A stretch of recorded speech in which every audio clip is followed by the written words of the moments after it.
Hey my fellow reefers, welcome back to the channel. Today we're going to do something a little bit different. We're going to have a little bit of a story time. Let's get to it.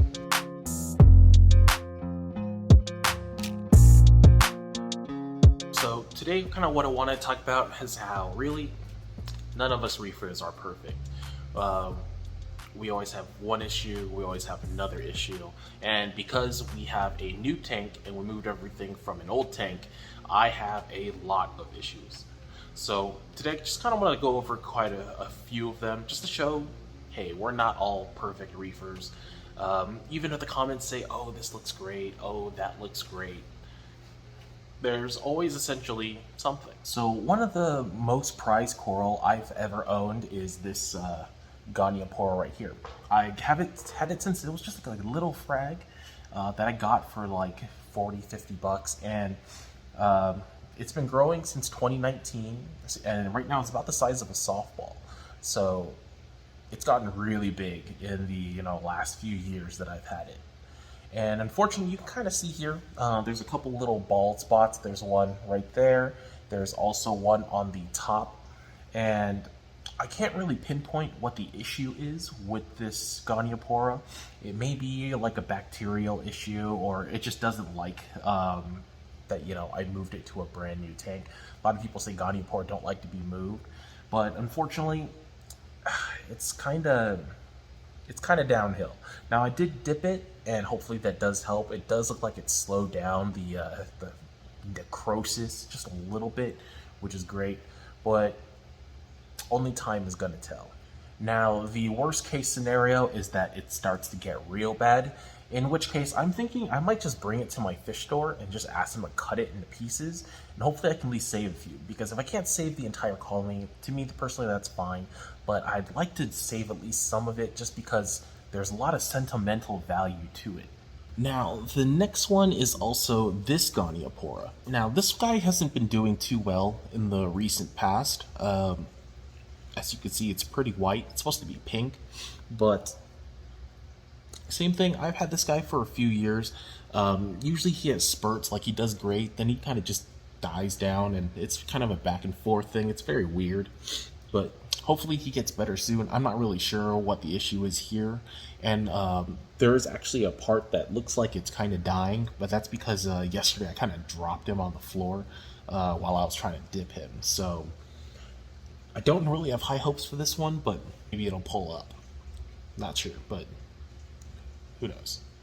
Now, the last coral on this list is going to be this Holy Grail hammer here. For the last month or so that I've had it, it wasn't honestly doing very great. And I actually found out the reason why. So, just a little backstory. Obviously, in the last month, I did the upgrade of the tank. And a lot of the coral I traded with the local fish store I got credit for, and I used a lot of that credit to buy this guy. Now this guy's been sitting in the fish store for like 2 or 3 months. Nobody had bought him. He was just sitting there just because they kind of overpriced it a bit. But I got him on credit, which was great, so I didn't have to really spend anything on it. But because it had been sitting there for a while, I didn't think it would, have any issues with it. And lo and behold, as you can see in the photo, it had flatworms. And to be honest, it had a lot of flatworms. And to be honest, I was a little freaked out. Did I just introduce what is basically the plague into my tank? And luckily, because this guy is on an island, and all the other euphyllia are pretty much on the other side of the tank, I kind of got lucky. I've looked at all my other coral, and so far they seem fine. This guy, because I did isolate him, because he was expensive and I didn't want to get hurt by any other coral, I put him by himself. So luckily, it seems like so far that it was just kind of like an isolated incident. So thank God it didn't spread. I did go ahead and dip him, and as you can see, he is looking a lot better. He really was like super shrunken, and as you can see in that photo again, there was at least 100 of them. So disaster averted there, at least so far. And last but not least are the fish. Now, as you can see here, I got my little hippo tang, and as you can see there, he has ick on him. Now, to be honest, he always gets ick. It's not anything new.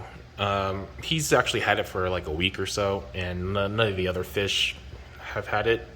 A couple spots on the purple tang, but he's always the one that gets it a lot. And realistically, I mean, as you can see, the tank is freaking huge. There's honestly no way I'm going to be able to catch him. But a lot of people say as long as he's eating, you know, he'll be fine. He'll recover at some point. And if there's one thing I can guarantee in this entire tank is that that fish will always eat. Now, would I like to get him into treatment? Sure. But honestly, the chances of me catching him are slim to none. None, just none. But basically the whole point of today's episode is just that, hey, we're not perfect.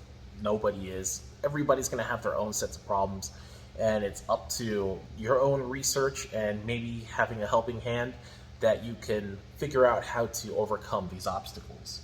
That's going to be pretty much it for today. I just kind of felt like I like to give full disclosure on how the tank is doing and that it's not always, you know, rainbows and sunshine. A lot of new reefers get into this hobby and they realize after a while it's not as easy as people make it out to be on YouTube and the rest of the internet. But that's it for today. Let me know what you guys think in the comments. But as always, I'll see you guys on the next episode. Peace.